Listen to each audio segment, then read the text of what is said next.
Prav lep pozdrav. Danes pa obravnavam MetaMask.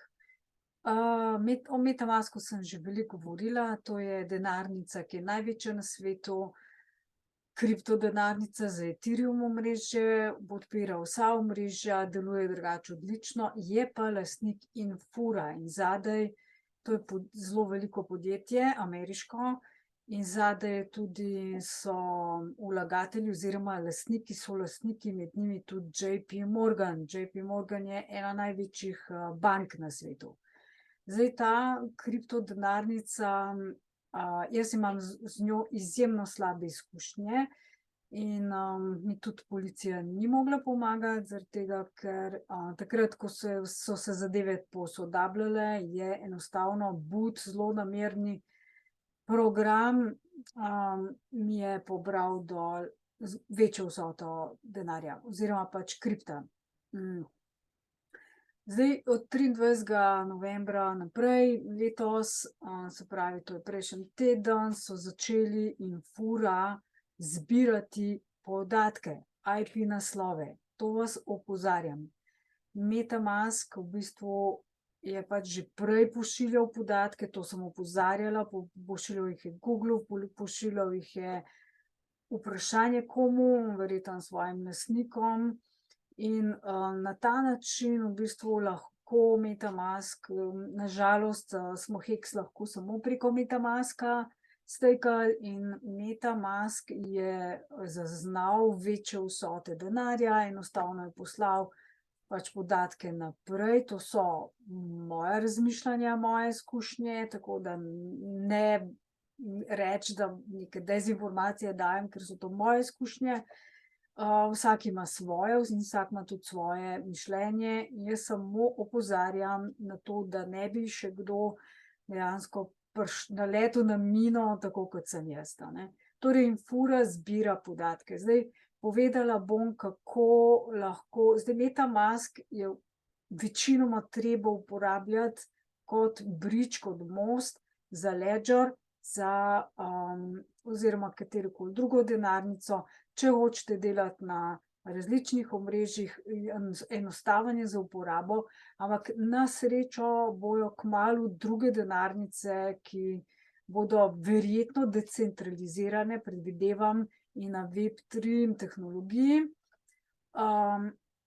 Sicer MetaMask dela na Web3 že, sledi tehnologiji noro, tako da meni je res škoda, da je MetaMask takšen, kot je, in da je centraliziran. Mase za decentralizirano denarnico ni, ne verjeti tega. To ni decentralizirana denarnica in zbira podatke. Zdaj bom pa povedala v bistvu, kako prepoznate, da zbira podatke in kako se rešiti tega oziroma kaj narediti. Zdaj, prva stvar, v kriptu, varnost, to je prva zadeva. Najprej ne delati s kompjuterji, ki imajo kitajske komponente, recimo, ker tudi nadzirajo in pa kitajski telefon.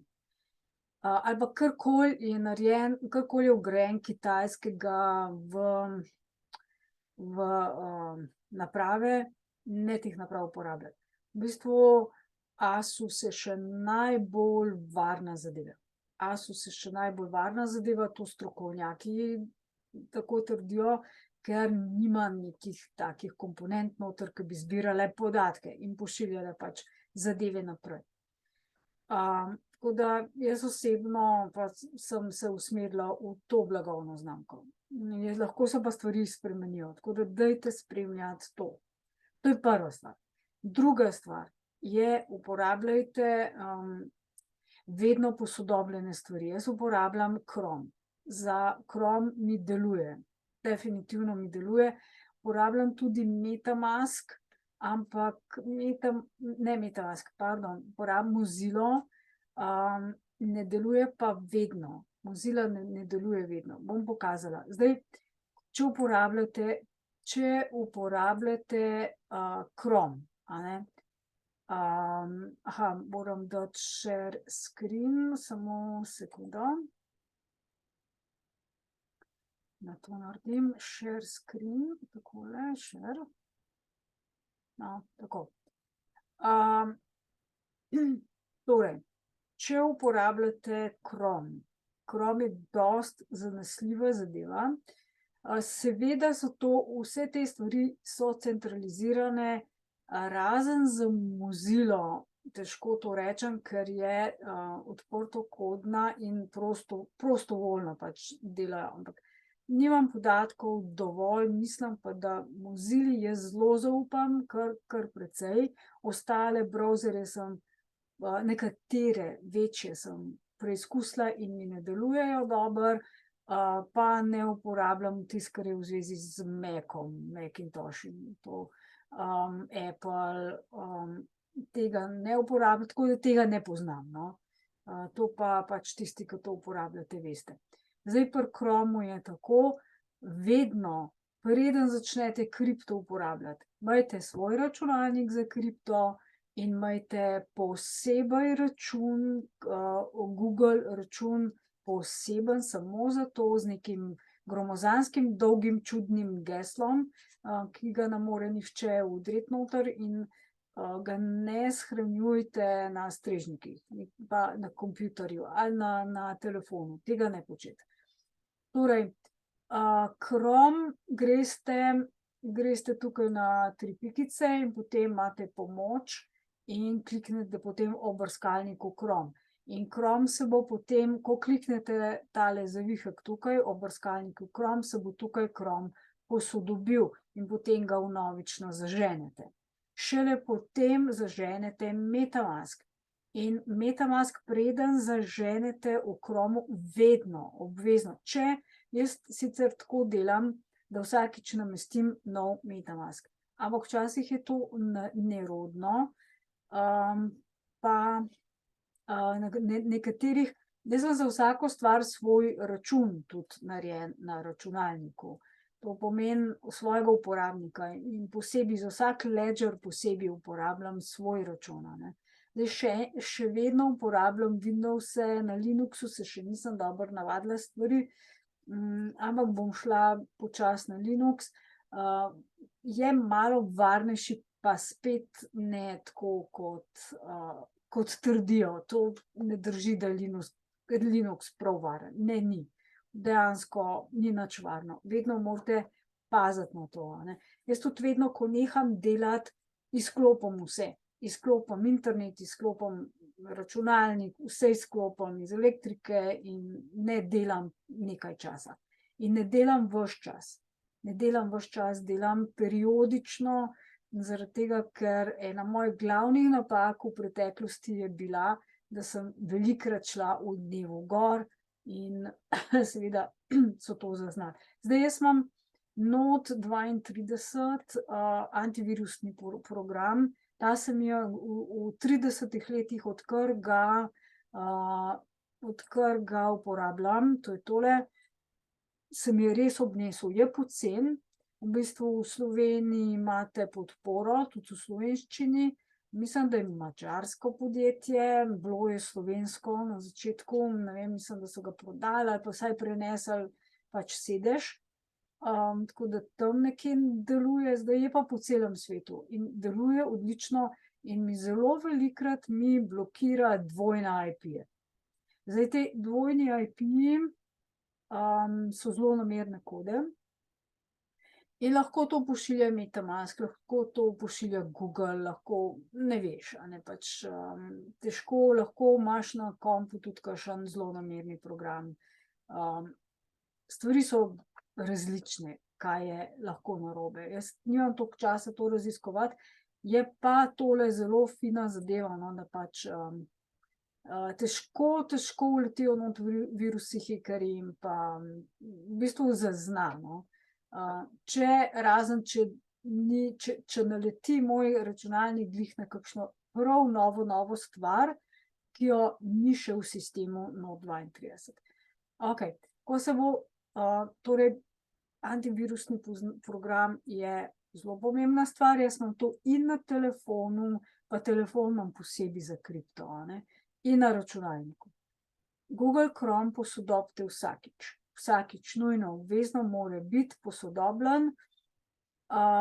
Potem MetaMask posodobite, preden ga odprete v Googlu. Torej, v Googlu je tako, desni klik, upravljanje razširitve, desni klik na MetaMask, upravljanje razširitve in tukaj desno zgoraj morate vklopiti način za razvijalce. Malo smotano, verjetno je namerno tako narejeno, da večina ljudi tega ne bi delala in MetaMask ima seveda dostop do pač neposodobljenih različic. In tukaj kliknete gumbek posodobi. In zdaj se posodabljenje tukaj se vidi dogaja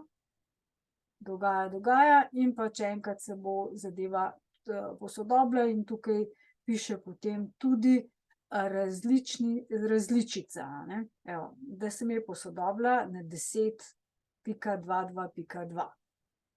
Tako, to je nujno. To je zdaj bil Chrome.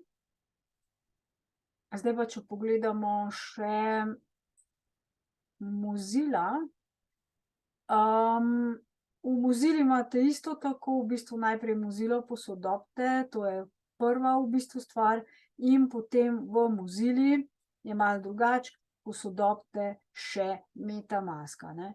Greste pač na extensions in pa najdete MetaMask, se pravi vtičniki, razširitve MetaMask in potem v bistvu imate tukaj, jaz imam check for updates, recimo, če so updati, kliknete in pa lahko imate avtomatski update, koliko imam jaz pač to narejen. Lahko tudi potem, ko nehate delati, izklopite to razširitev, ne. Enostavno izklopite in nekaj časa ne bo več delala. Evo, zdaj jo pa ne morem vklopiti nazaj. Fajn. Dobro je. Samo malo je traja. Lahko tudi druge nastavitve pogledate in tako naprej. V glavnem, morate se zanimati, če uporabljate zadevo, se morate pozanimati. No, tukaj pa celo piše, da gre za Web3 aplikacijo, a ne. Web3, to je pač to so nove aplikacije, nov način delovanja in jaz verjamem, da bo ta nov način prinesel dosti dobrega. Okej, zdaj pa, če odpremo MetaMask. Zdaj, če delate na Ethereum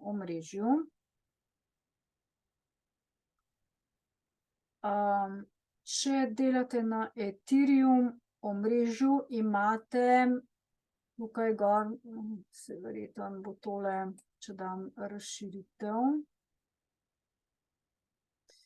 boste verjetno videli to malo boljše. Okej. V glavnem, če delate na Ethereum, se pravi tole, Ethereum omrežje, potem vam je avtomatsko priklopilo, ko ste namestili MetaMask, je avtomatsko priklopilo na Mainnet in Fura. Ethereum, Mainnet in Fura. In Fura je lastnik MetaMaska, a ne. In Fura je ameriško podjetje, opozarjam, ameriško podjetje, to pomeni, da je centralizirano in to pomeni, da je pod regulativo zakoni Amerike. In Amerika zbira zdaj podatke za davkarije, svojo in po vsem svetu, in Fura bo pri tem sodelovala. In kaj zbirajo? Zbirajo IP naslove, torej naslove vašega računalnika. Zdaj nekateri pravijo, da je rešitev VPN. Jaz pravim, da ne. Nikakor. VPN, vsi VPN-ji so centralizirani. To zadaj so podjetja in podjetja so centralizirana. In oni vsi VPN-ji zbirajo podatke. Kam jih pošiljajo, je zelo veliko vprašanje. Ne uporabljajte VPN-ja. Oziroma se odločite sami, a boste uporabljali ali ne. Jaz ga ne. Nikakor ne. Pač poslušam strokovnjake in odsvetujejo VPN. odsvetujejo in tudi razlog pa je zbiranje podatkov preko VPN-ja. VPN naj bi vam menjal IP naslove. Itak tako ali pa tako, če ste pri kateremkoli slovenskem providerju za internet, tako ali pa tako imate, verjetno nimate statičnega IP-ja, se IP dejansko menja, ne. Jaz imam dinamičen IP, ker statičen IP rabiš za recimo strežnik, če imaš strežnik in jaz ga pač nimam in ne potrebujem statičnega IP-ja, meni je boljše, da je dinamičen IP, naslov, to je naslov vašega računalnika, mi je boljše, da se menja. Meni je to veliko boljše, ne, tako da sem to opustila, tako da ne vidim neke potrebe po VPN-ju. Okej, če ste to namestili MetaMask, MetaMask je Ethereum denarnica za Ethereum mrežo in podpira vse druge mreže, dobesedno, in se takole namesti, a ne. Takole se namesti in če, zdaj bo treba iti na, samo malo,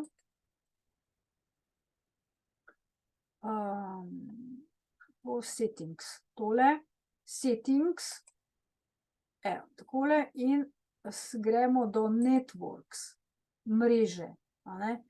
Tukaj vam piše, na katerem, se pravi Ethereum mainnet, na katerem strežniku to deluje in deluje, takole se namesti in fura, a ne.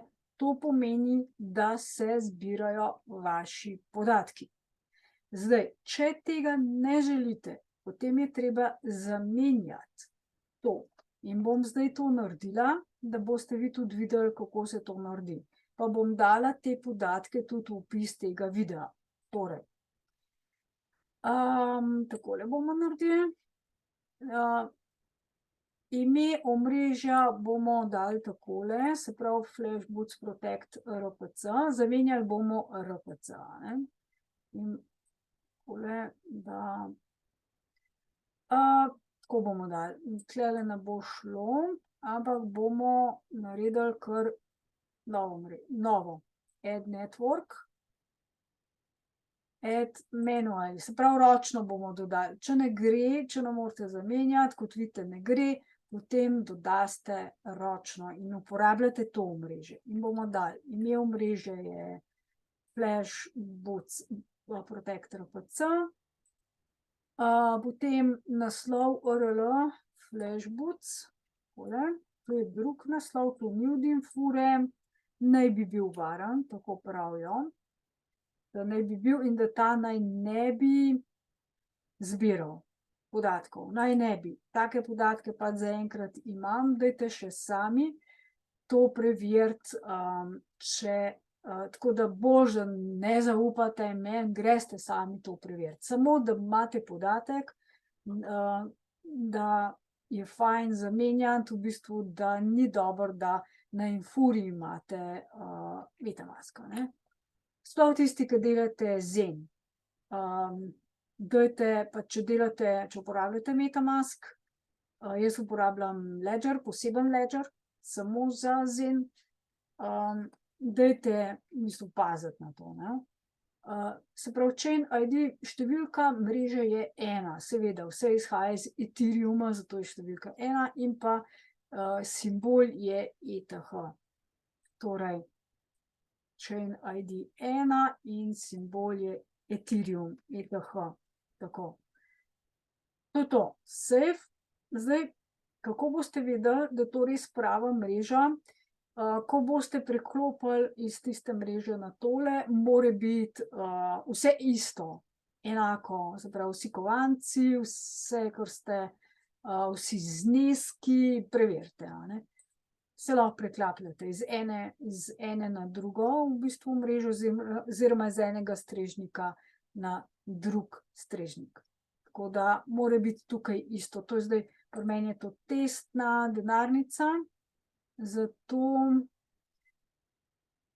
zdaj, če grem na Ethereum mainnet, evo, imam iste stvari, kakor tukaj, samo pač imam nule, ker je to testna denarnica. FlashBoots Protect RPC, to je pa to. Tako, in zdaj ste zamenjali. strežnik in ste še vedno na Ethereum omrežju. Tako da to je to. To je to. Lahko mi kaj komentirate, lajkate, všečkate, če vam je zadeva bila všeč, pošljite še komu, pazite nase, pazite na svoje podatke, vso pravico imate ne dajati svojih podatkov. Včeraj me je ena oseba vprašala, ker je pač eden od programov, ki smo ga uporabljali, oziroma pač en kripto, zahteval zdaj podatke za KUC, se pravi za ključ, in me je vprašal, ali naj da svoje podatke, sem rekla ne. Ne. Jaz uporabljam decentralizirane stvari, ne dajem svojih podatkov, razen tam, ker se odločam, recimo Kraken, pač je centraliziran, ne morem drugače priti iz evrodolar sistema v kripto, kot pač preko ene od teh zadev, in za mene zaenkrat Kraken najbolj varen. Je pa Kraken me zdaj opozoril, da je zamenjal banke in sem šla pogledat, preden sem poslala denar gor na Kraken, in sem videla, da je nemške banke izključil iz svojega programa in zdaj uporablja angleško in švicarsko banko za Evropo. Tako da pazite, ne avtomatsko vse pošiljati, vse vedno prej preverite, posodobite in seveda osnova, posodobite tudi Windowse, če jih uporabljate, obvezno.